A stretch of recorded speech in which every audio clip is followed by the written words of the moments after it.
hello friends की खबर आपनालोকৰ আজি মই আপোনালোকক দেখাই আছো কিছুমান গেমছ যোনবিলাক মই মোৰ লৰাটোক ফেন্সি বজাৰৰ লোহিয়া মাৰ্কেটৰ পৰা আনি দিছো নহলে মোৰ লৰাটোও আগতে খুব মোবাইলত গেমছ খেলিছিলে স্কুল বন্ধ থাকিলে বা যোনদিনাখন স্কুল না যায় বা স্কুলৰ পৰা আহি পোৱাৰ পিছত বেছিভাগ লৰা ছোৱালীবিলাকে মাক দেউতাকৰ মোবাইলটো লৈ বিজি হৈ যায় সো হেতু কাৰণে ময়ো কি কৰিলো মোৰ লৰাটোক এনেকৈ গেমছ কিছুমান আনি দিলো তাতে চেছ লুডোৰ পৰা লৈ বিভিন্ন ধৰণৰ গেমছ আছে এতিয়া মোৰ তাক চাইয়ে ভাল লাগে তাৰ ফ্ৰেণ্ডৰ লগত হলেও বা হি অকলে হলেও সেই গেমছবোৰ ইনডোৰ গেমছবিলাক ঘৰতে খেলি থাকে আৰু কেতিয়াবা তাক খেলাত ময়ো হেল্প মানে নহয় তাৰ লগত ময়ো খেলিব বহো তেতিয়া তাৰ খুব ভাল লাগে হি মোবাইলটোৰ পৰা অলপমান হি আতৰ হৈছে এতিয়া হি মোবাইলটো ইমান নিবিচাৰে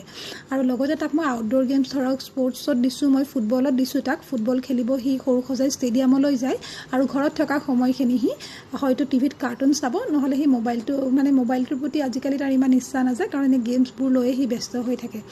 হেতু কাৰণে মোৰো বহুত ভাল লাগিছে আমি লৰা ছোৱালীবিলাকক মোবাইলৰ পৰা অলপ আতৰ কৰি থোৱাটো ভাল নহলে আমি নিজৰ কামৰ কাৰণে নিজৰ কামখিনি সোনকালে হোৱাৰ কাৰণে বেছিভাগ আমি পেৰেন্টছে কি কৰো মোবাইলটো হাতত দি থৈ দিও লৰা ছোৱালীৰ হয়নে বাৰু আপোনালোকে এই ভিডিওটো চাই নিশ্চয় ভাল পাব থ্যাঙ্কস ফৰ ওয়াচিং